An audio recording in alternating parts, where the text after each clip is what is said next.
so? That's the question that that Zechariah asks. So it's not, how is this going to happen? It's what reassurance are you going to give me that this is happening?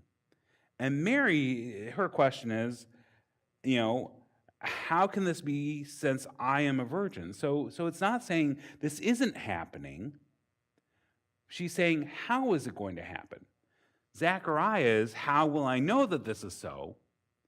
Is more a question of give me proof, show me that this actually is happening. And so there's a subtle difference there of doubt versus tell me how, give me explanation. And so for art, it's doubt versus doubt. And so I could see that, and I think that the subtle difference is, not saying, give me reassurance that this is really happening. That's really what Zechariah is asking. It's sort of like, how is this going to happen? Show me, tell me the method that what you say is happening. So again, Mary is sort of like, okay, I see you here right in front of me as an angel. Okay. This is going to happen, but tell me a little bit more detail about the way it's going to happen. Versus Zacharias, how will I know that this is so? It's not saying how is this going to happen. It's how will I know that you're telling the truth. That becomes the difference. Yeah. Right. I mean, there definitely is a difference, how and why me? Right. She is a young woman. No question about that. And so it could be that the man approaches differently, no question. An older guy versus a young woman, young a girl. Yeah, I mean, yeah, a little bit more docile, or just, you know, or there's a different level of trust. So she hasn't experienced the same levels of disappointment. It's sort of interesting that, in verse 24 and 25, what does Elizabeth do after she's told, that she's going to have a child and she actually conceives? She stays in seclusion for 5 months. Sounds like someone who's had miscarriage after miscarriage, that someone who's tried to get pregnant and it hasn't worked. The response is, I'm not sharing until I'm sure that this child's coming, because I don't want to end up, jinxing it. I don't want to have to explain to other folks what's going on. I don't want to have to, have this build up. Hey, I'm pregnant. This is coming, and then you have to explain, no, it's not happening, and then share that disappointment with everyone. And so there's sort of that sense of holding out so you don't feel disappointed. That was sort of one of those themes that I was talking a little bit about um, yesterday's sermon. So it's sort of like Elizabeth is continuing that. But then what do we have happen? We have that annunciation to Mary, and Mary goes to see Elizabeth, and they end up having a joyous reunion. And there's a celebration that goes on, that they're able to share that joy together. Because here's the Elizabeth who's 6 months pregnant, so another 3 months to go, and Mary who's finding out that she's just pregnant or going to be pregnant. And so these are coming along at sort of parallel times. Yeah.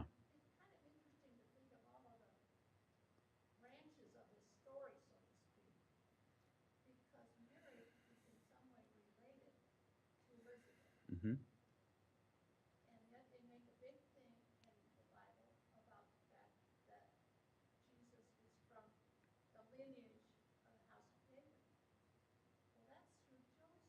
Right.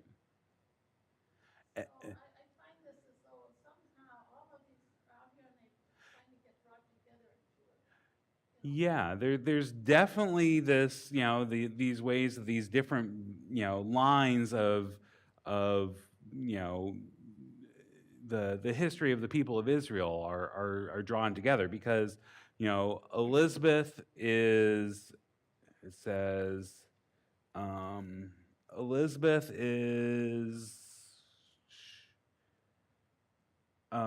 so Zechariah belongs to the priestly order of Abijah, and his wife is a descendant of Aaron. So here you have the priestly class, Aaron, coming down into Elizabeth. So that's where John the Baptizer shows up, and so it's in that priesthood with Zechariah and the priesthood of Aaron, and then you have, then you also have the part about Joseph being descended from Aaron or from David, and so priest and king are coming together because you're going to make an assumption that if Elizabeth has this lineage that comes from Aaron and marries a cousin, then in all likelihood she all has it too. Well, so Jewish thought, which happened, I mean, and this develops a little bit later. Well, maybe it doesn't. But Jewish thought is that to be Jewish, your mother had to have been Jewish. And so if that's the case, you're automatically Jewish. If your mother's Jewish, you're automatically Jewish. Um,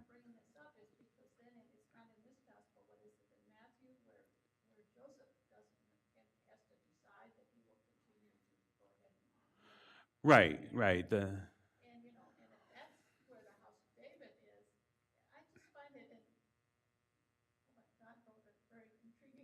Yeah, it absolutely is intriguing that, and quite honestly, Joseph doesn't show up hardly anywhere in Luke.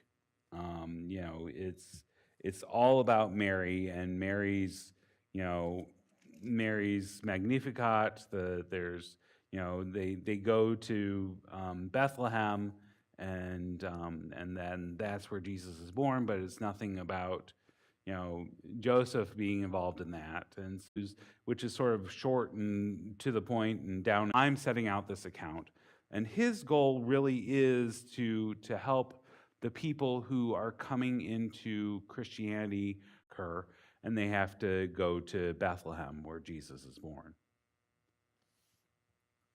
So, yeah, Barb. I have a question. Is there a lot of knowledge about Mary? We know very little except through Elizabeth. Being the mother of Jesus, why wouldn't we know more about the whole thing? Well, so here's the question. You're saying, what do we know about Mary? And this isn't really the focus of the Gospels. The Gospels aren't concerned about Mary, but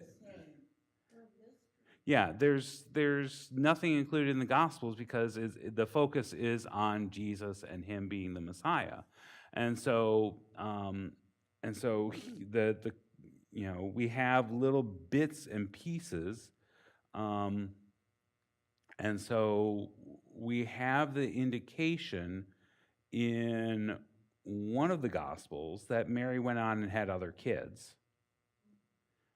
because there's a point where the disciples say, "Your mother is here along with your sisters and brothers." And his response is, "Who are my sisters and brothers? They're the ones that end up, doing the will of God." And so there's Catholic teaching is going to say that Mary was a virgin in perpetuity and never had sex and only had Jesus. That isn't where things seem to indicate. We do have indication that Mary was there at Jesus' crucifixion, that she was one that was there at the cross because John, the disciple John, is told, "Here's your mother," And from that hour, he took her into his house, and kept her with him. Tradition says that John and Mary eventually moved to the city of Ephesus. Whether that really happened or not is a whole nother question. But that was where Mary and John, the disciple, eventually died. Catholic theology would say that Mary was assumed into heaven rather than actually dying. So we have little indications along the way about Mary, but it's nothing significant. It's more little snippets of she pondered these things in her heart, hearing about the birth, and then we have the episode in Luke where Jesus is in the temple, and they left him back there without knowing it, and so she was worried about it. We have the story in John where she tells Jesus, turn this water into wine, listen to him, and just assumes he's going to follow instructions, which he does. And then we have the episode where she shows up with brothers and sisters to see Jesus, and then finally, at the foot of the cross. So those are really the only episodes that we see Mary involved. Roman Catholic theology has developed further understanding. They say that Mary was born immaculately as well, because in order for her to be an appropriate vessel to bring Christ into the world, she also had to be pure. But there's nothing biblical about that, and so Protestants generally say no. I mean, that's one of the things. Again, purgatory isn't in here. Protestants say no. There's more information about Mary, Saint Anne and her mother, Mary's mother, having her immaculately. Again, we're looking for the text because, again, just sola scriptura or scripture and tradition, that becomes a point. I think that there are some other writings that do say more, but one of the things about those other gospels that sometimes get bandied around, there is a reason that they were left out, because they go in totally different theological directions, and they are usually, when scholars have actually looked at them, they seem to be a much later writing date. So if we're looking for stuff that is written closer to the time that it happens, then we want to be definitely skeptical about the stuff that's later. And so we look at the writings of Paul, and those are early, sort of contemporaneous, especially like 1st and 2nd Thessalonians. We end up seeing Mark probably being written right about the time that the temple was destroyed in Jerusalem, which is 70 AD, and then we have the Gospel according to John, which is and Revelation, which are probably the latest books to be written. They're in general seen to be written around 100 to 120, and then other stuff that starts to show up that's more Gnostic in nature, so like the Gospel according to Thomas, those are probably 150 or later, and so folks, early theologians, early church leaders knew that something about this doesn't feel quite right, and so they didn't include it. I mean, they've read them, they knew that they were there, but when they started to pull the canon together in the late 200s into the early 300s, that's when things start to coalesce. You mentioned the genealogy that Matthew wrote down there. Mm-hmm. I took the liberty of going over to look at this. How in the name of heaven did he remember all of this? It's miraculous. How did he remember all this? Well, I have a voice explaining this. yeah, so I mean, what he's working off of is Jewish tradition, Jewish oral tradition. So Matthew has at his disposal the Hebrew scriptures, and he has the Torah, which does lay out the lineage from Adam to Abraham, from Abraham to eventually David, and then David, on David through the first bit of the kings, including the one who was exiled. That, and then after that, that's where it starts to get fuzzy, and we can't necessarily follow with all that. So as far as we know, he could have been making some of that up, but we're assuming that the people in exile have been doing a pretty good job of keeping genealogies going, because that's something that you can memorize and remember. So yeah, Marty. About Mary. Who feels more pain than a mother? And who is more honored than a mother? Mm-hmm.